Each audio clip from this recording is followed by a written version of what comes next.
pagi Bapak Ibu sekalian, selamat datang di Veli Webinar edisi hari Jumat tanggal 16 Juni 2017 bersama saya Aditya Nugroho dan saya Dwi Satawi. Dwi Pristiawati. Ya, seperti biasa sebelum kita mulai kami ingin konfirmasi terlebih dahulu apakah gambar dan suara dapat terlihat dan terdengar dengan jelas. Oke, Pak Rudi, gambar suara terdengar dengan jelas. Pak Robert, suaranya masih kurang jelas Pak ya?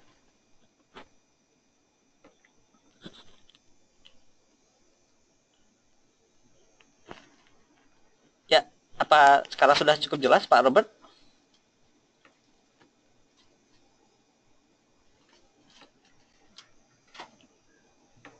Oke, baik. Terima kasih. Sudah jelas ya.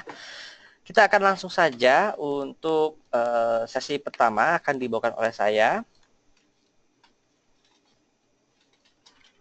Nah, untuk indikasi market setelah kemarin sempat mengalami koreksi, tapi kalau kita memang open dan close itu di bawah penutupan hari sebelumnya atau lusa ya. Tapi kalau kita lihat dari candlestick-nya nanti tampak bahwa itu membentuk doji. Jadi sebenarnya tekanan tarikan atas masih ada, tapi kita akan lihat beberapa faktor yang lainnya. Nah, untuk IHSG sendiri kami masih perkirakan akan ada bullish hari ini dengan support di kisaran secara hitungan di 5755 dan resisten di 5802. Untuk market driver pada hari ini kita lihat dari global dulu ya. Jadi BOJ atau Bank of Japan akan merilis dari pandangan kebijakannya yang terakhir dan diharapkan akan menahan atau mempertahankan pembelian asetnya sebesar 80 triliun secara annually atau setiap tahunnya. Jadi menjaga stimulus. Lalu dari Yunani dapat nafas baru setelah pemerintahan zona Eropa memberikan Yunani tambahan kredit ya sebesar 9,5 miliar US dollar. Lalu juga sedang merancang untuk bantuan hutang yang terbaru. Dan juga IMF akhirnya menawarkan bantuan setelah 2 tahun tampak enggan ya untuk bantu Yunani. Jadi sekarang mungkin dipandang sudah mulai berkurang risikonya, IMF baru mau ikut campur.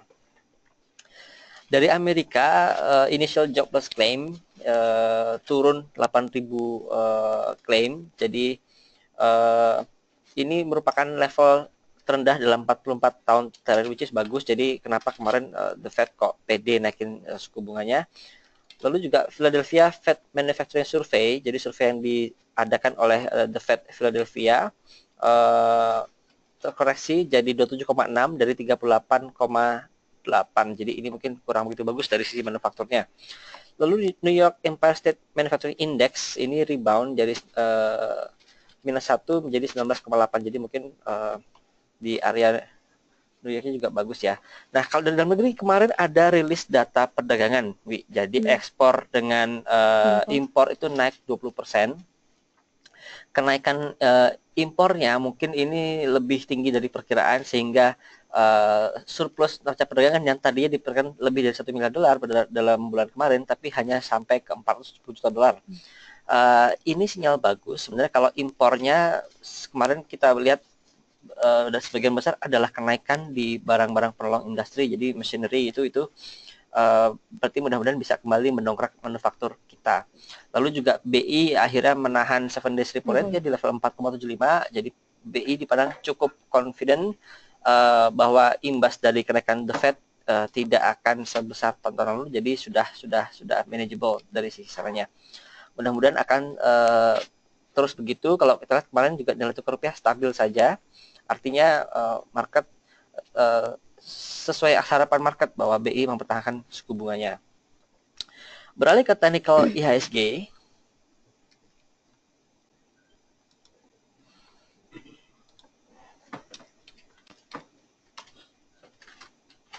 Nah, untuk IHSG seperti yang tadi saya bilang ada kemarin dibuka di bawah penutupan tanggal 14 ya. Tapi kalau kita lihat secara stokastiknya ini masih candlestick-nya ini masih doji. Jadi sebenarnya juga ada peluang bagi IHSG melanjutkan penguatannya dan menuju ke level 5.800-an.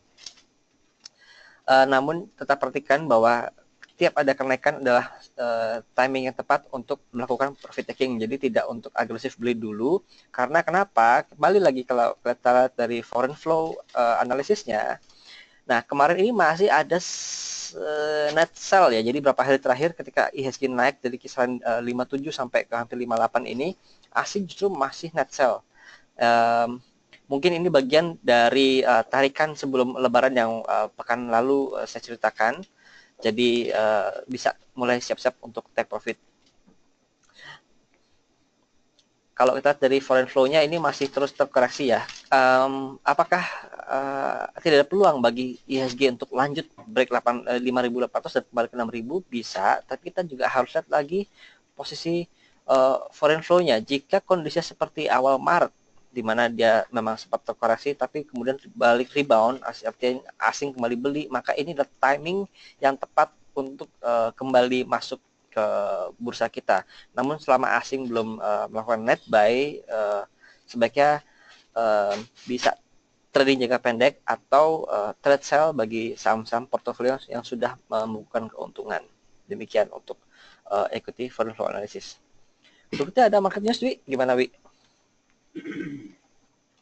Ya, untuk market news hari ini yang pertama ada dari SMRA, di mana Summarecon ini akan mendistribusikan dividen cash-nya ini senilai 72,13 miliar atau Rp5 per share dengan payout rasionya 12% dari laba bersih. Dari secara full year 2016 ini SMRA mencatatkan pendapatan yang turun 4% menjadi 5,4 triliun dan net profitnya ini juga turun signifikan, ini 43% menjadi 605 miliar rupiah. Untuk yang kedua dari ARI atau Resources, ini sedang merencanakan untuk melakukan private placement atau PMT-HMTD dalam waktu dekat. Pada aksi corporate ini, ARI akan menerbitkan saham barunya ini bisa mencapai 300 juta lembar dengan nominalnya Rp200 per lembarnya. Ini juga akan menyebabkan dilusi apabila shareholder tidak mengambil kesempatan dari corporate action ini. Lalu yang ketiga dari Adi Karya ini mulai melihat adanya kesempatan untuk perkembangan usahanya di mana sudah mulai melihat industri properti. Ini dipandangnya ini sedikit potensial untuk usaha Adi. Saat ini Adi salah satu yang ikutan LRT project LRT di mana Adi memiliki 54 hektar dari land bank-nya yang yang diperuntukkan untuk LRT project-nya. Yang apa di area stasiun di ya. Area Jadi stasiun. TOD kan sedang mengembangkan Transit Development si Adi Karya. Jadi setiap LRT station yang dia bangun sekitarnya itu sudah dia beli oleh Adi dan akan digunakan ya untuk bangun apartemen dan mixed use. Jadi sebenarnya kalau kita secara ini menarik, kalau kita lihat secara ansih LRT-nya ini Adi hampir nggak ada keuntungan di sana. Cuma kita harus lihat posisi dari Adi Realty-nya, di mana dia sudah plotting lahan di mana-mana dan tentu saja demand orang kalau sudah jalan pasti akan tinggi di area-area tersebut ya. Jadi itu yang harus kita lihat dari Adi Karya. Ini juga dari manajemen sendiri ini memiliki akan adanya tambahan pendapatan ini sekitar 500 triliun maksud saya 50 triliun untuk 8 tahun ke depan dengan pengembangan land bank yang dekat dengan proyek LRT ini. Lalu yang terakhir ada dari JTPE. JTPE akan mendistribusikan cash dividennya ini senilai 49,63 miliar atau Rp29 per share-nya dengan payout rasionya 63,97%. Ini kumdatnya di tanggal 21 Juni dan tanggal pembayarannya ini sampai pada tanggal 14 Juli 2017. Ya. Oke. Sekarang kita review beberapa saham secara tadi kalau beberapa hari lalu kita cerita mengenai saham-saham konstruksi, tampaknya kita waktu itu langsung naik. Nah, kita lihat apakah naiknya ini sustainable atau tidak. Ya, kemarin dibukanya di bawah sama seperti IHSG, namun sempat ada ditarik sampai ke level tertinggi sebelumnya di level 2360-an, namun tutupnya membentuk doji kembali. Jadi kemungkinan kenaikannya hanya akan sampai ke level sini saja. Bisa coba kalau ada kenaikan bisa coba sell on strength di level 2360 hingga 2350 hingga 2360. Ini waskita yang sebagai trendsetternya. Kita lihat berikutnya ada Adikarya yang juga kemarin kembali turun ya setelah naik pada hari Selasa, kemarin kembali turun. Kita lihat ini pola yang menarik, apakah pola seperti saham batubara terulang. Kalau kita lihat Adaro waktu itu kita sempat kecele ya, kirain sudah selesai tren kenaikannya, ternyata dia malah breakout lebih tinggi lagi di saham batubara. Nah, ini kita lihat di sini sepertinya sudah selesai, namun pada hari Selasa kembali naik dan hari Rabu ini malah justru break new high di level high sebelumnya. Ini perlu dilihat apakah hal yang sama akan terjadi di saham sektor konstruksi. Kalau saham batubara bisa kita lihat dari MACD line maupun stokastik ini arahnya masih beranjak ke atas ya, atau masih menguat. Sementara kalau dari sisi saham konstruksi, waskita karya seperti kita lihat, nah ini masih mix, jadi tidak terlalu solid dari MACD line, memang ada golden cross namun cenderung masih sideways. Jadi kita lihat dapat dimanfaatkan untuk sell on saja, pun saat dia breakout level 2360 mungkin arah sampai ke 24, dan itu sudah cukup optimum ya untuk profitnya. Bisa coba segera sell on strength dan tunggu di area support kembali di kisaran 2200 hingga ke 2220 untuk kembali masuk di saham waskita karya. Untuk banking kemarin ada beberapa seperti misalnya Bank BCA masih banyak naik, namun tampaknya akan tertahan di kisaran resisten di level 18150. Lalu juga ada BBNI yang sudah mulai beranjak naik ke level 6600. Di sini kalau kita lihat dari MACD line ini sebenarnya baru mulai, namun kalau kita lihat dari peluang target price secara teknikal sampai ke 67 hingga mentok-mentok 68 ya. Jadi mungkin area tersebut dapat segera digunakan untuk take profit di kisaran 67 sampai 68. Ya, kita akan memasuki sesi tanya jawab. Bagi Bapak Ibu yang ada pertanyaan, silakan untuk mengetikkan di kotak yang tersedia dan kita akan bahas secara bersama-sama.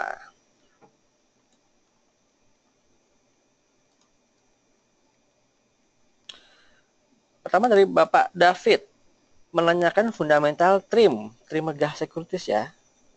Oke, coba nanti kita akan bukakan. Ya, internetnya agak slow. Coba ntar lagi. Ya, sementara menunggu kita ke pertanyaan selanjutnya ada dari Bapak Rudi Herdin, saham BWPT, Meta dan PNLF. Baik.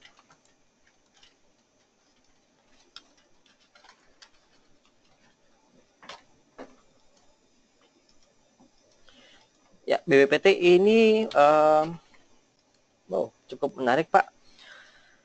Kalau Bapak sudah ada barang, ini boleh di hold, di keep, karena kalau kita lihat di sini ada dari MACD line yang sudah mulai beranjak naik menuju area territory positif, dan kalau stokastik sih ada golden cross tapi kayaknya akan reaksi sedikit saja. Jadi sementara ini dalam waktu dekat cenderung bergerak tipis di rentang 255 hingga ke level 275 Pak. Ini dalam jangka pendek ya. Namun untuk jangka panjangnya ada peluang bagi saham ini untuk kembali uptrend. Syaratnya adalah jika dia mampu breakout level 275,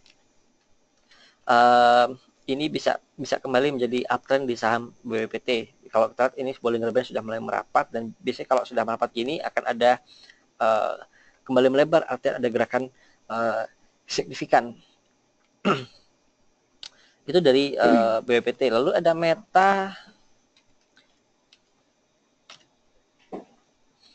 Ya, Meta ini juga tampaknya tidak terlalu ramai ya, cenderung bisa sideways diteringkan di rentang 130 hingga 135 Pak, tidak banyak gerakan. Kalau jangka pendek mungkin ada peluang dia kembali terkoreksi ya di rentang 130 bahkan sampai 128 ya. Jadi agak susah gerak di saham ini karena range-nya tidak terlalu besar. Jadi mungkin bisa coba beralih ke saham lain yang bisa memberikan peluang lebih menarik lagi. Lalu PNLF.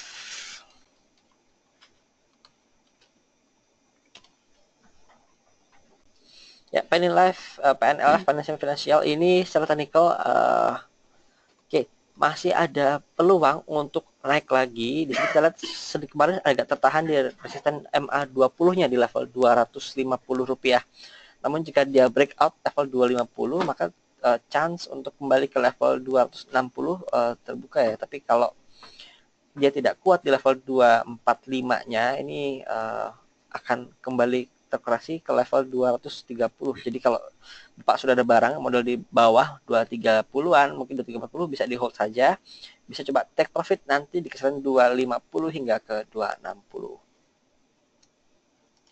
Trim dulu ya. Ya, kembali ke Trimegah dari Bapak David. Gimana, Wi?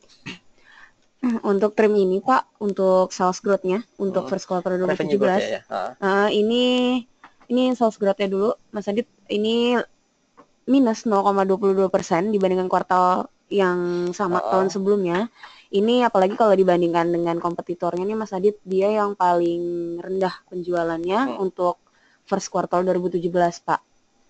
Untuk revenue growth ya? Iya, secara net profit ini walaupun meningkat tapi tidak secara banyak, ini hanya naik sekitar 2 bio dibandingkan kuartal yang sama tahun sebelumnya. Ini hanya mencapai 13,1 bio Pak. Secara PE ini masih murah ya Mas Adit dibandingkan dibandingkan tahun-tahun sebelumnya. Ini PE juga dibandingkan teman-temannya ini masih cukup di tengah-tengah Pak, di angka 13,04. Untuk PBV masih 1, ini cukup menarik ya Mas Adit ya untuk Trimegah. Itu secara angka ya, secara jadi angka. kalau secara bisnis kita harusnya Trimegah sekuritas, bisnis sekuritas juga ya seperti Philip juga. Ini sangat tergantung dengan kondisi market. Jadi kalau seandainya marketnya bagus, omsetnya akan besar, dan Bapak perlu lihat juga dalemannya dari sisi operation terutama ya. Karena kalau kita lihat sedikit dari banyak broker-broker itu di luar operasionalnya juga banyak kontribusi income-nya. Jadi kalau ingin lihat fundamentalnya harus dari sisi operation, apakah dia cukup solid atau tidak Pak. Tapi kalau kita lihat sih memang dari sektor keuangan mungkin brokerage ini tampak kurang menarik, jadi bisa lihat perbankan jika ingin tertarik di sektor keuangan. Lalu Bapak Yunanur, saham Mika rumah sakit ya, mitra keluarga. Oke, Mika ini pasca bagi dividen malah harganya naik ya. Jadi tanggal 9 Juni kemarin sudah ex-date ya, Rp34 per lembar saham. Dan paymentnya nanti tanggal 5 Juli. Kalau lihat harganya ini sudah kembali naik, dan kalau kita lihat dari pasca penurunan dari bulan Mei lalu, ini ada potensi sampai ke level 2.200 tadi, sudah mulai dekat untuk target price-nya. Mungkin sampai ke level 22 bisa coba siap-siap untuk profit taking, kurang lebih di level 2.220 hingga ke 2.250 untuk area resisten dari saham Mika ini. Dan juga kalau kita lihat dari histogramnya, MACD histogram sangat kuat memang kemarin, tapi kita lihat dalam 1-2 hari ini apakah dia sudah mulai picking up atau sudah mulai melambat kekuatan kenaikannya, atau dia masih terus menanjak. Kalau dia mulai melambat, mungkin bisa tadi siap-siap di level 2220 hingga 2250. RSI-nya udah tinggi ya. Untuk RSI memang sudah tinggi. Jadi kalau kita lihat ini sudah masuk area overbought, tapi kita lihat kalau dia dalam fase uptrend, mungkin RSI belum kurang begitu bisa diandalkan ya, bisa kita lihat lebih kepada sisi MACD. Namun kalau kita jangka pendek, ini peluang untuk menguat masih ada. Tadi sampai ke target resisten di 2220 hingga ke 2250 Pak. Pak Egi, mohon analisis mengenai Crush dan Weton. Crush fundamentalnya ada perbaikan nggak, Wi?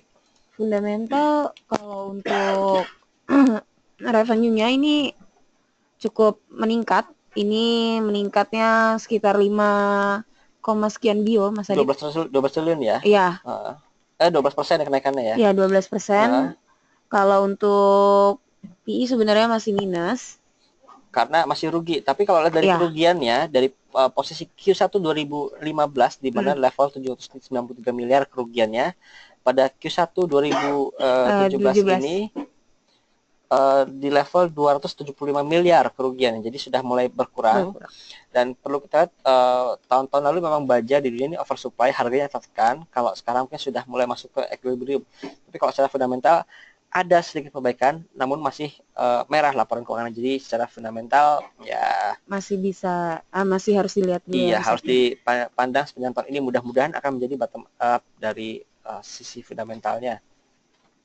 Lalu kalau teknikalnya juga kemarin lonjakan cukup tinggi ya di tanggal 31 Mei dari harga 515 ya sampai ke level 650, jadi sudah terlalu tinggi Pak. Kenaikan ada peluang tapi tampaknya cenderung akan tertahan, tambah lagi kalau kita dari MACD histogram sudah mulai melandai, artinya kekuatan kenaikan sudah mulai melemah, jadi bisa coba siap-siap untuk sell on saya di level 680 hingga ke 700 dan bisa kembali tampung di area support di level 625 rupiah saham kerasnya. Lalu weton, ya weton ini belum ikut saham-saham beton yang lain. Kalau sebelumnya kita tuh WSBP ya, WSBP kemarin ikut dari induknya, belum juga ya. Masih kemarin masih banyak yang merah masih untuk Oke, masih konstruksi. stabil ya konstruksi, kecuali si Waskita Karya ya. Iya, Waskita. Nah, WSBP ini ada peluang untuk naik. Apakah kita akan lihat hal sama di saham Wika Beton? Ya, untuk weton tampaknya masih fase konsolidasi, Pak. Jadi mungkin masih akan trend sideways saja di rentang support di level 640 sampai ke resistance di level 690 hingga 700 rupiah ya. Jadi bisa coba di tradingan saja. Jadi kalau sekarang sudah mulai melandai stokastiknya dan MACD juga sudah mulai netral lagi, jadi bisa coba trade buy atau buy on weakness di kisaran 625 hingga 630 rupiah dan trading jangka pendek dengan target price di level 690 hingga 700 rupiah Pak. Demikian untuk weton. Untuk weton ini belum lama dia membukukan kontrak, ternyata dari kontrak target di 2017 ini dia udah mencapai 32,5% di Mas Adit. Untuk weton ini sendiri atau senilai 2,3 T dari 7 T untuk target 2017. Tahun ini ya. Jadi makanya memang agak-agak unik ini saham-saham konstruksi dan turunannya, di mana secara fundamental mereka nggak ada masalah, jumlah kontraknya masih mereka naik, tapi harga sahamnya terkoreksi. Jadi artian apalah ini waktu tahun lalu ini semacam euforia ya di saham-saham konstruksi, dan sekarang sudah membumi lah, sudah down to earth, nilai valuasinya sudah mulai mendekati harga wajar, jadi harusnya sudah mulai bottoming up di saham-saham sektor konstruksi. Tinggal kita lihat jika top line-nya atau revenue-nya kembali bangkit, tetap menguat ya. Jadi harusnya akan ada pembalikan arah dari sisi sahamnya. Lalu dari Bapak atau Ibu Fu Fasen, SMGR, PNLF dan ETMG. Tadi PNLF sudah kita bahas, sedikit kita review nanti ya. Pertama SMGR kalau kita lihat gerakannya akhir-akhir ini masih menguat ya. Jadi kalau kita dari foreign flow masih ada yang masuk asing ke saham SMGR pasca tertekan. Ini sideways-nya cukup panjang ya dari bulan November lalu sampai sekarang, dan ini sudah breakout level tertinggi sebelumnya di kisaran 9.800, sudah sampai ke level 10.000 ya. Tapi kalau kita lihat ini sudah terlalu tinggi dalam jangka pendek, ada peluang bagi SMGR ini untuk terkoreksi paling tidak ke level 96. Next supportnya ada level 9.400 Pak. Jadi kalau ada koreksi, ada ingin masuk, sebenarnya tunggu sampai ada koreksi dulu baru boleh masuk. Pertama tes di level 96, kedua di level 94 jika ingin masuk di SMGR. Katalis positifnya adalah kemarin penjualan semen sudah menguat 7%, mudah-mudahan akan terus lanjut sepanjang tahun 2017 ini. Lalu ada PNLF.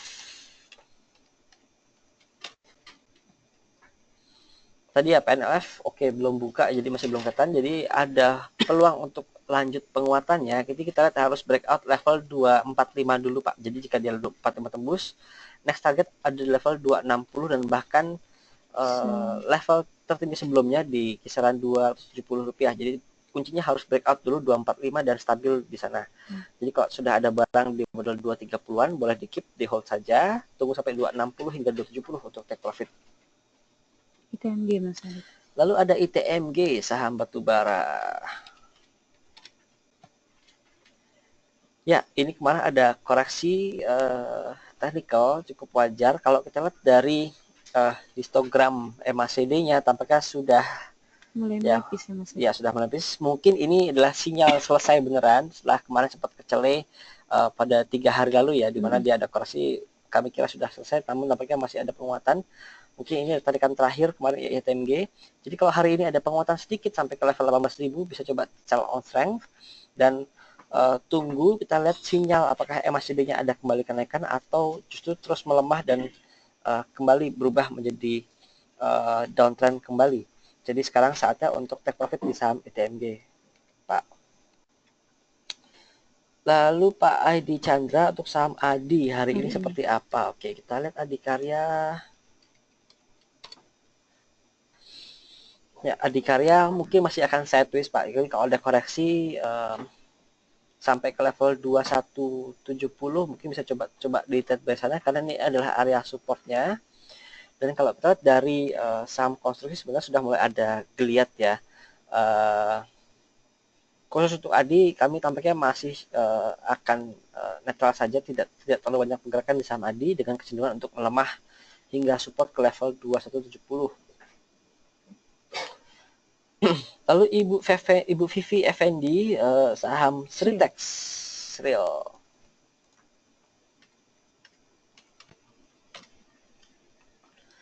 Ya, lama nggak kedengeran saham Sril tampaknya juga sudah tidur ya.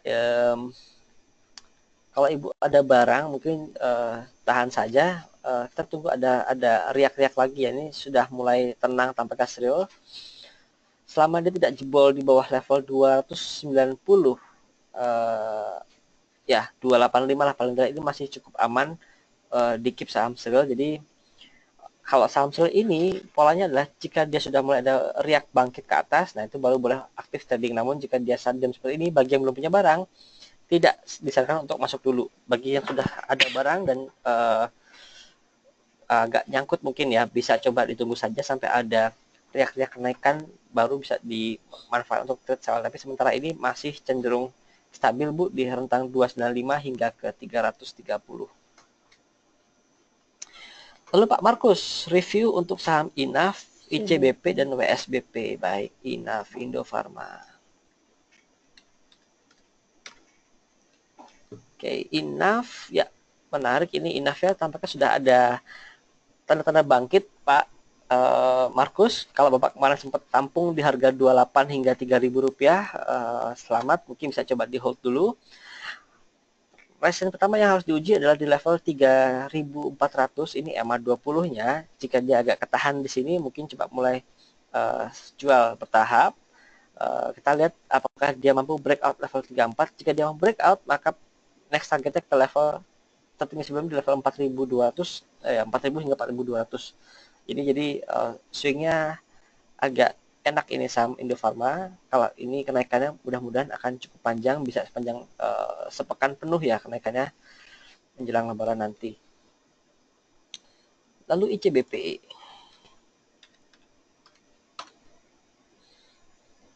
Ya, kenaikannya sudah mulai terbatas. Ini tepat di area resisten di kisaran 8775. Kalau hari ini ada tarikan lagi Pak, dia breakout level 8775, mungkin akan menguji level 9.000. Namun jika hal itu terjadi 9.000, maka sebaiknya segera untuk take profit karena kenaikan yang drastis biasanya akan ada koreksi yang drastis juga. Kita harus berkaca pada tanggal 19 atau 20 Mei lalu, di mana pasca naik kencang, besoknya akan turun kencang juga. Jadi cukup volatile di saham ICBP. Syaratnya adalah jika dia mampu bertahan di atas 8750 hari ini, maka peluang ke 89 paling tidak terbuka. Namun jika 8750 cukup berat dan bahkan sempat ke 86-an, mungkin bisa coba take profit dulu di saham ICBP ini Pak. Lalu WSBP. Tadi WSBP kita lihat ini menarik ya Wi ya, kalau kita lihat buat yang sempat menampung di harga 480, boleh di-keep saja. Untuk jangka pendek masih akan sideways di antara 480 hingga 500 rupiah. Namun jika dia breakout level 500, maka bisa coba kita tambah lagi posisi karena berpeluang untuk kembali menjadi uptrend gerakannya ya, bisa kembali ke level 500-an. Syaratnya dia harus breakout level 500 dan bertahan di sana selama beberapa hari. Kalau kita lihat dari MACD line, ini ada peluang kalau kita lihat dari trend line-nya. Nah, ini ada menanjak ya dari MACD line-nya. Biasanya harganya akan mengikuti dari arah pergerakan dari MACD line. Ini perlu dibutuhkan, namun kita lihat saja seiring waktu apakah ini benar atau tidak, Pak. Jadi kalau kami sarankan boleh coba tampung di harga 475 hingga 480 di saham PSBP dan di hold. Dan fundamental juga nggak masalah kan, Wi ya. Jadi tadi kontraknya juga masih bertumbuh. Belum lama juga dia dapat fasilitas kredit dari BRI Syariah. Dan juga laba juga masih bertumbuh. Sudah fundamental, kami rasa masih cukup aman di saham PSBP ini. Oke, tampaknya sudah tidak ada pertanyaan lagi. Kami akan cukupkan Philip webinar edisi akhir pekan hari Jumat tanggal 16 Juni ini. Kita akan jumpa lagi pada hari Senin nanti ya, Wi ya. Mungkin dengan saya atau mungkin dengan Yehuda dan Pak Jasa atau dengan Dwi juga. Terima kasih atas Bapak Ibu sekalian. Terima kasih juga atas pertanyaannya hari ini. Selamat pagi dan salam cuan.